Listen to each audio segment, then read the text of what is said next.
Praise the lord. దేవునికి స్తోత్రం కలుగును గాక. వాక్య సందేశానికి ముందుగా చిన్న ప్రార్థన చేసుకున్నామండి. ప్రేమ నమ్మకం గల మా ప్రియ పరలోక తండ్రి, ఈ చిన్న యూట్యూబ్ షార్ట్ మెసేజ్ పరిచర్యను ఆశీర్వాదకరంగా దేవునికరంగా చేయమని, మహిమ ఘనత ప్రభావాలు మీకు ఆరోపింపబడినట్లుగా మా మీదకి మీ ఆశీర్వాదం దేవుని కలిగినట్లుగా సహాయం చేయమని యేసయ్య నామమున ప్రార్థిస్తున్నాం పరమ తండ్రి. ఆమేన్. కీర్తన గ్రంథం 23వ అధ్యాయం 1వ వచనం. యెహోవా నా కాపరి, నాకు లేమి కలుగదు. యెహోవా నా కాపరి, నాకు లేమి కలుగదు. ఈ అధ్యాయాన్ని చిన్నపిల్లలకు కంఠస్థం చేస్తారు, కానీ ఈ అధ్యాయం పెద్దలైన వారికి, అనగా దేవుని ఎరిగిన వారికి, లోబడి విధేయత కలిగిన వారికి, యెహోవా దేవుడు దావీదునకు అన్ని విషయములలో, అనగా తన యవ్వన జీవితంలో ఎదురైన విపత్కరమైన సంఘటనల నుంచి ఆ దేవుడైన యెహోవా తనను ఎలా నడిపించాడు, ఎలా కాపాడినాడు, ఎలా పోషించాడు, ఎలా రక్షించినాడు అనుభవపూర్వకంగా పాడిన పాట ఇది. ఈ అధ్యాయంలో భక్తులైన వారు దేవుని చేత ప్రేరేపింపబడి కొన్ని వందల పాటలు ఇప్పటికే రకరకాలుగా పాడుట జగమెరిగిన సత్యం. యెహోవా నా కాపరి, నాకు లేమి కలుగదు. లేమి కలుగదు అనగా ఎటువంటి కొదువ ఉండదు అని అర్థం. అన్ని జంతువులలో 2 లక్షణాలు ఉంటాయి. అన్ని జంతువులలో 2 లక్షణాలు. ఒకటి పోరాడే లక్షణం, 2 పారిపోయే లక్షణం. ఒకటి పోరాడే లక్షణం, 2 పారిపోయే లక్షణం. అయితే కాపరి అనగా గొర్రెలు ఉంటాయి. ఆ గొర్రెలు కూడా 2 లక్షణాలు ఉన్నాయి. ఆ గొర్రెలకు కూడా 2 లక్షణాలు ఉన్నాయి. ఒకటి పోరాడడం రాదు, 2 పారిపోవడము రాదు. ఆ గొర్రెలకు పోరాడడం రాదండి, పారిపోవడమో రాదు. మరి గొర్రెల కాపరి వెంటే వెళ్తాయి, గొర్రెలు కాపరి స్వరమునే వింటాయి. యోహాను సువార్త 10వ అధ్యాయం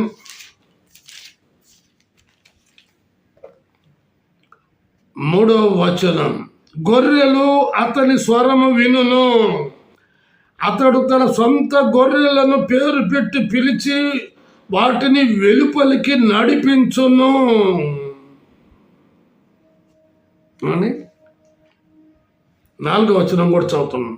మరియు అతడు తన సొంత గొర్రెలన్నిటినీ వెలుపలికి నడిపించున్నప్పుడెల్లా వాటికి ముందుగా నడుచును. గొర్రెలు అతని స్వరం ఎరుగును గనుక అవి అతనిని వెంబడించును. ఎవరైనా ఒక కుక్క పిల్లను పెంచుకోవాలని ఆశ కలిగి ఉన్నట్లయితే వారు తీసుకుని వచ్చి దానికి పేరు పెడతారు. జిమ్మీయో, టామీయో, ఏదో వాళ్ళకి నచ్చిన పేరు. వెంటనే అది ఉంటుందా? వెంటనే గ్రహిస్తుందా?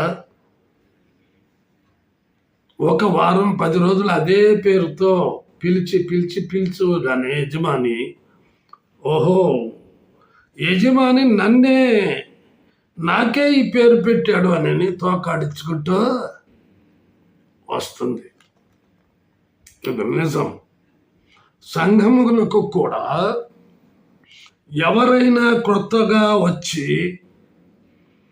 దేవునిని తెలుసుకునే వాళ్ళ కోరిక కలిగి ఉన్నట్లయినచో వెంటనే వారు గొర్రెలు కాలేరు. కొంతకాలము గడిచిన పిమ్మట సత్యమును గ్రహించి మందలో తను కూడా ఒక గొర్రెగా చేరి ఆ ప్రభు అయిన యేసును సొంత రక్షకునిగా అంగీకరించుట కాదంటారా? కాపర్లు కూడాను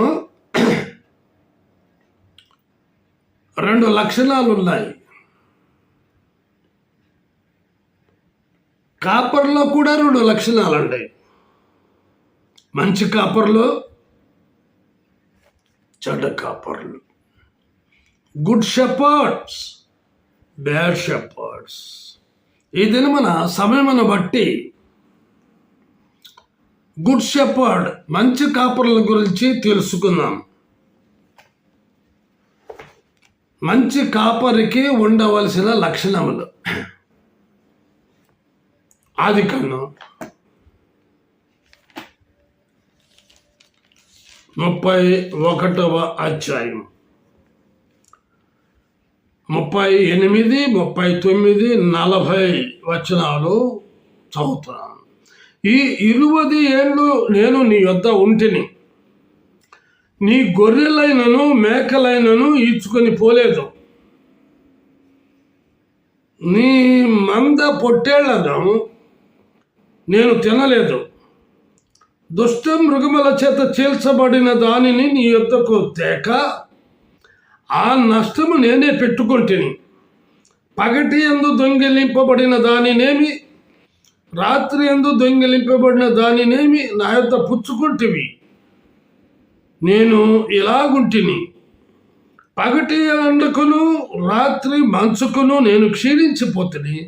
నిద్ర నా కనులకు దూర మాయను. ఫెయిత్ఫుల్ షెపర్డ్, దేవుని యందు విశ్వాసము గల కాపరి. కష్టం వచ్చినా నష్టం వచ్చినా తన మీద వేసుకునే కాపరి. అలా కాదు, ఈ దినాలలో సంఘం మీద వేస్తారు. నీ వల్లే అని. కానీ ఆ కాపరి అన్నీ భరించాలి. ప్రభు అయిన యేసు మార్గం చూపించాడు. 11వ అధ్యాయం 29, 30 వచనాలు మత్తయి సువార్త. నేను సాత్వికుడను గనుక, దీన మనసు గలవాడను గనుక మీ మీద నా కాడి ఎత్తుకొని నా యొద్ద నేర్చుకునుడి, అప్పుడు మీ ప్రాణములకు విశ్రాంతి దొరుకును. ఏలైనగా నా కాడి సులువుగాను నా భారం తేలికగాను ఉన్నది. కాబట్టి దేవుని యొద్ద నేర్చుకున్నటువంటి వారు ఆ కష్టాన్ని ఆ నష్టాన్ని భరిస్తారు. యెషయా గ్రంథం 53వ అధ్యాయం 4-5 వచనాలు. నిశ్చయముగా అతడు మన రోగములను భరించెను, మన వ్యసనములను వహించెను. అయినను మొత్తబడిన వానిగాను, దేవుని వలన బాధింపబడిన వానిగాను, శ్రమ నొందిన వానిగాను మనం అతని ఎంచితిమి. మన అతిక్రమ క్రియలను బట్టి అతడు గాయపరచబడెను, మన దోషములను బట్టి నలుగగొట్టబడెను. మన సమాధానార్థమైన శిక్ష అతని మీద పడెను, అతడు పొందిన దెబ్బల చేత మనకు స్వస్థత కలుగుచున్నది. కాదంటారా? కాబట్టి ఫెయిత్ఫుల్ షెపర్డ్, మంచి కాపరికి ఉండవలసినటువంటి లక్షణం.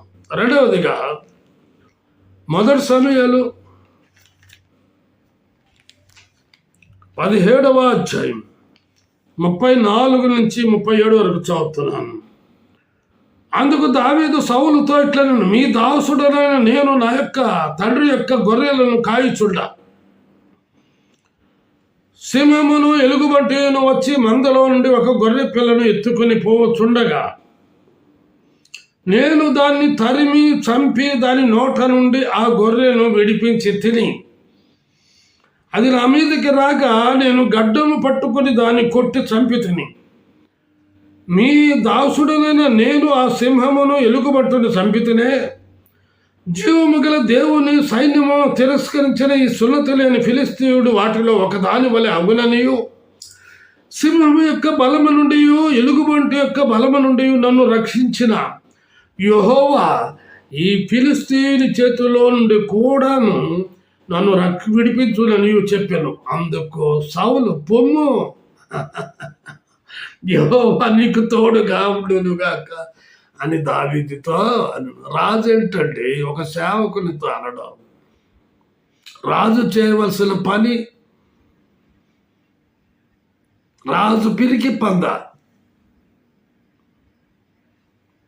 కాబట్టి ఫియర్లెస్ షెపర్డ్, ధైర్యము గల కాపరి. ధైర్యం ఉండాలి అన్నిటికీ.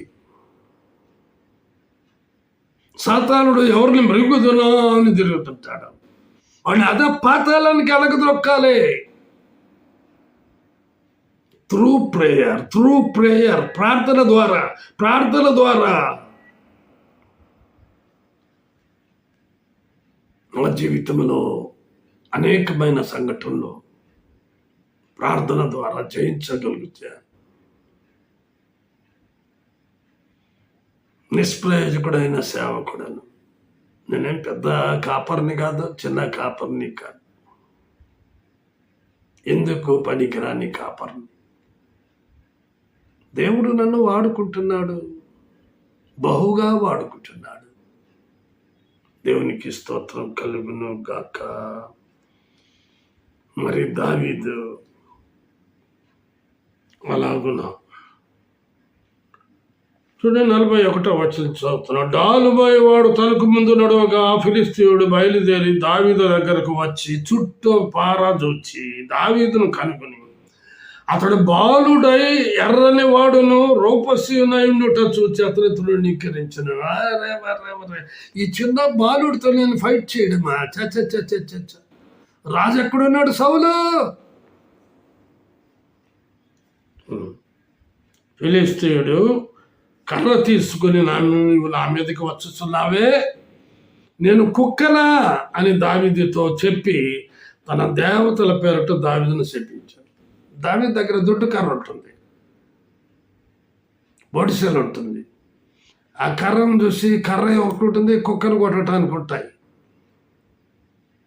అలాగా గొల్యాత్ అనుకున్నాడు, శపిస్తున్నాడు. నా దగ్గరకు రమ్ము, నీ మాంసమును ఆకాశ పక్షులకును భూ మృగములకును ఇచ్చివెత్తునని ఆ ఫిలిస్తీయుడు దావీదుతో అన్నాడు. అలాగే నిలబడి ఉంటే, ఓ బాలుడా, ఎర్రనివాడా, యవనస్తుడా, నా దగ్గరికి రా, చీల్చి చెండాడుతా, మృగాలకి ఆకాశ పక్షులకి నీ మాంసాన్ని ఇచ్చేస్తా ప్రగల్భాలు పలుకుతున్నాడు. దావీదు, నీవు కత్తియు ఈటెయు బల్లెమును ధరించుకొని నా మీదకి వచ్చుచున్నావు. అయితే నీవు తిరస్కరించిన ఇశ్రాయేలీయుల సైన్యములకు అధిపతియగు యెహోవా పేరట నేను నీ మీదకి వచ్చుచున్నాను. ఈ దినమున యెహోవా నిన్ను నా చేతికి అప్పగించి నేను నిన్ను చంపి నీ తల తెగవెత్తును. ఇశ్రాయేలీయులలో దేవుడున్నాడని లోక నివాసులందరూ తెలుసుకున్నట్లు నేను ఈ దినమున ఫిలిస్తీయుల యొక్క కళేబరములను ఆకాశ పక్షులకును భూ మృగములకును ఇత్తును. తర్వాత ఏం జరిగిందో మీకందరికీ బాగా తెలుసు. కనుక ధైర్యము గల కాపరి, మొదటిగా దేవుని యందు విశ్వాసము గల కాపరి, రెండవదిగా ధైర్యము గల మంచి కాపరి యొక్క లక్షణాలు, మూడవదిగా లోక స్వార్థ 15వ అధ్యాయం 3 నుంచి 6 వచనాలు చదువుతున్నాను. అందుకు ఆయన వారితో ఈ ఉపమానం చెప్పాను. మీలో ఏ మనుషునికైనాను 100 గొర్రెలు కలిగి ఉండగా వాటిలో ఒకటి తప్పిపోయిన యెడల అతడు 99 అడవిలో విడిచిపెట్టి తప్పిపోయినది దొరికి వరకు దాన్ని వెదక వెళ్ళడా? అడవిలో ఎవడైనా విడిచిపెడతాడండి? 99, 1 కాదు, 2 కాదు. కాబట్టి అన్సెల్ఫిష్ షెపర్డ్, నిస్వార్థపరుడైన కాపరి ఇతడు. ఆ ఒక్కదాని కోసం దేవుడే వీటికి కాపలా, తన దూతలను పెంచి కాపలా ఉంటాడని ఆ తప్పిపోయిన గొర్రె కొరకు వెళ్ళినాడు. చూడండి ఏం జరిగిందో. అది దొరికినప్పుడు సంతోషంతో దాన్ని తన భుజముల మీద వేసుకుని ఇంటికి వచ్చి తన స్నేహితులను పొరుగు వారిని పిలిచి, మీరు నాతో కూడా సంతోషించుడి, తప్పిపోయిన నా గొర్రె దొరికినదని వారితో చెప్పును కదా. అటువలే మారు మనసు అక్కరలేని 99 మంది నీతిమంతుల విషయమై కలుగు సంతోషము కంటే మారు మనసు పొందు ఒక్క పాపి విషయమై పరలోకమందు ఎక్కువ సంతోషము కలుగును. ఓ మంచి కాపరి, నీవు నీ దగ్గర ఇంకను ఆ ప్రభువుని ఎరుగని వారు, తెలుసుకుని వారు, గ్రహించని వారు లేరా నీ సంఘములో? మరి వారు రక్షించబడినట్లుగా దేవుడు నీకు, నీ సంఘానికి కృప చొప్పును గాక. యెషయా గ్రంథం చూడండి, 53వ అధ్యాయం 6వ వచనం. మనమందరము గొర్రెల వల్ల త్రోవ తప్పిపోతామే, మనలో ప్రతి వాడును తనకిష్టమైన త్రోవకు తొలిగను. యెహోవా మన అందరి దోషమును అతని మీద మోపెను.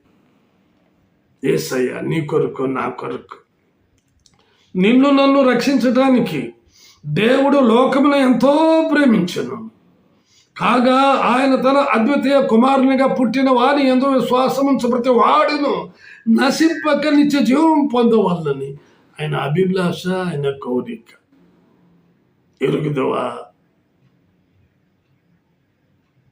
నిస్వార్థపరుడైన కాపరి సిలువలో ఆయన ప్రాణము ఇచ్చిన. 4వదిగా ఆదికాండం 33వ అధ్యాయం 13, 14 వచనాలు చదువుతున్నాను.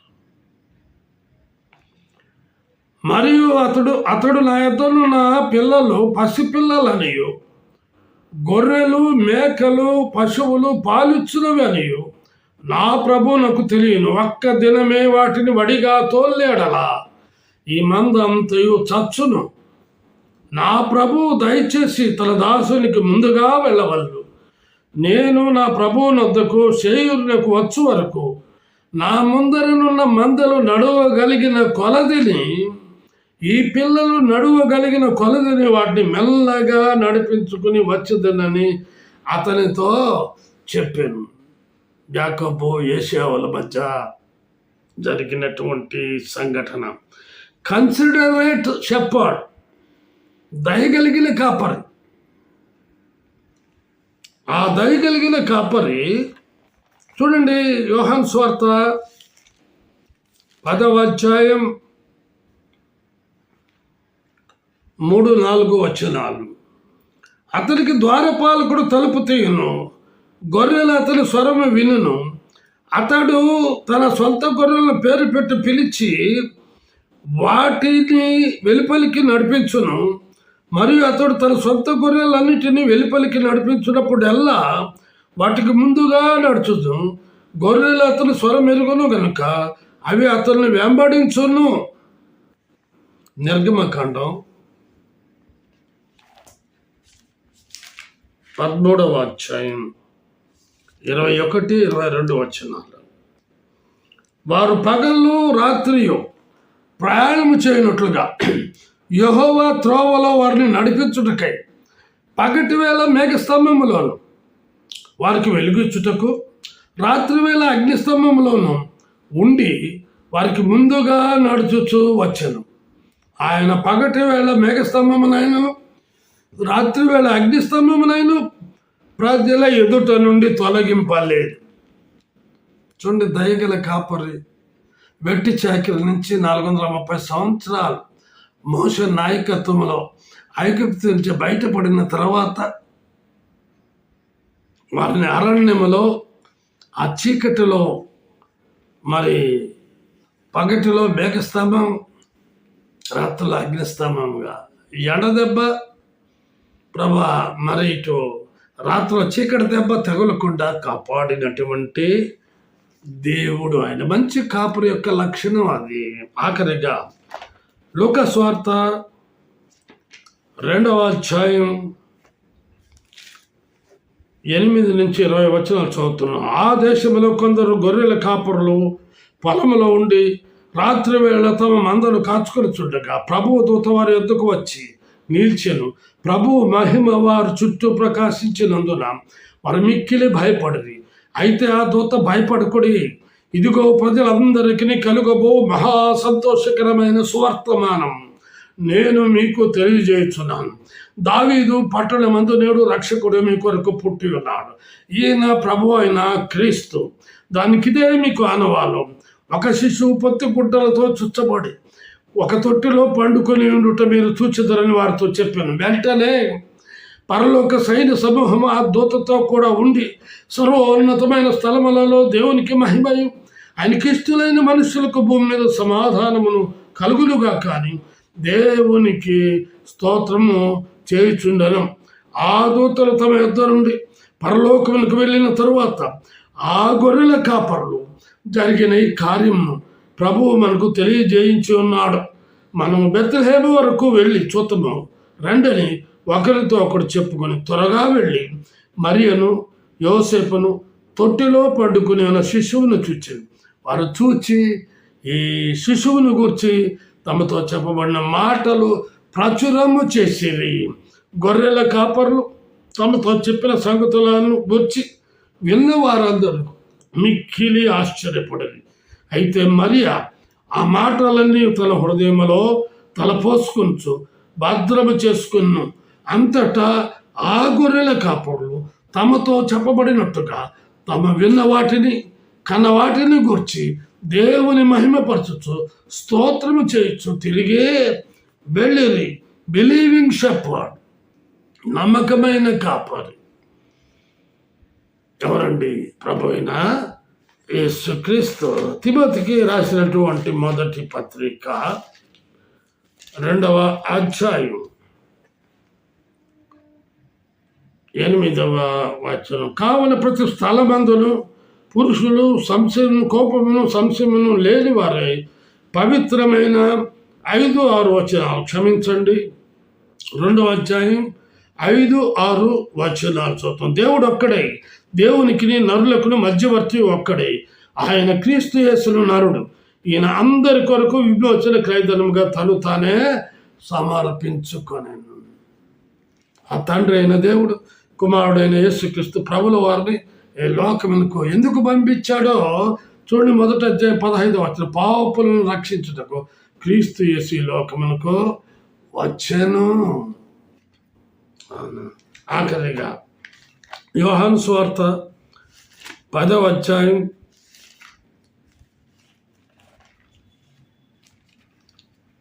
11వ వచనం. నేను గొర్రెలకు మంచి కాపరిని. మంచి కాపరి గొర్రెల కొరకు తన ప్రాణము పెట్టును. నమ్ముతున్నావా?